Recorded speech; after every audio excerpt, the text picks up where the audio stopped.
अरे यार वसीम, दिमाग काम नाही कर रही। अरे एक काम कर, सादिक भाईला फोन कर, ते तुझी हेल्प करतील।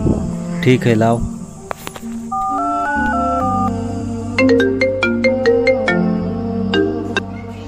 हेलो। हेलो, अस्सलाम वालेकुम। सादिक भाई, नासिर बोलता है। हाँ नासिर बोल। खता आओ, घर आहे ना?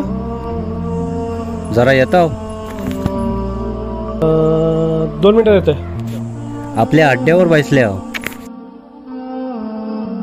जरा या, जरा अर्जंट।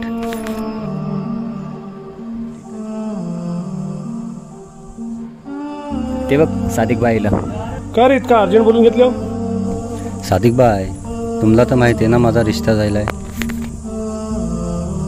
त्यांच्या इकडनं फोन आला होता, ती लोक ईदी धरतात आहेत। ती लोक बोलतात आहेत तुम्ही पण धारा।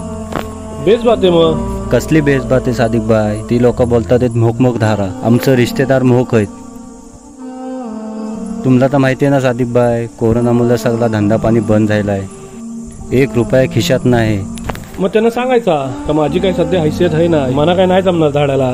सादिक भाई बोललो मी, पण ती लोक बोलतात आहेत आम्ही सगळ्यांना सांगले आहो, आमची रिश्तेदारी मोक आहे। सादिक भाई, तुमच्यापासून काही मदत विदत जाईल तर बघा जरा, काय आहे, इज्जतचा सवाल आहे। तरी अंदाजे किती खर्च येईल? ड्रेस घ्यायला लागल, सँडल वगैरे, बाकीचा काय समजा समोसा वगैरे आपण घरात बनवू, तरी पण 8-10 हजार रुपये खर्च येईल। इतका होईल नाही?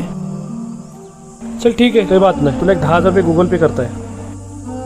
सादिक भाई मोक शुक्रिया तुमचा, जैसे पण मना मिळतील तैसे तुम्हाला लगेच देऊन टाकीन। अरे यार काही बात नाही, तुला मिळतील तवा दे, इतकं काय जरुरी नाही।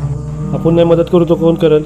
बेटी वालों पे बोझ नहीं डालना चाहिए, लेकिन बेटे वालों पे भी बोझ नहीं होना चाहिए। जब किसी मुआशरे में निकाह मुश्किल हो जाता है तो उस मुआशरे में बदकारी फैलती है। इसलिए निकाह को आसान बनाओ ताकि बदकारी की तरफ रग़बत और आसानी ना हो। हमें सादगी के साथ निकाह करने की तलकीन की गई है। फरमाया निकाह एलानिया करो और निकाह को मस्जिदों में मुनअक़िद करो।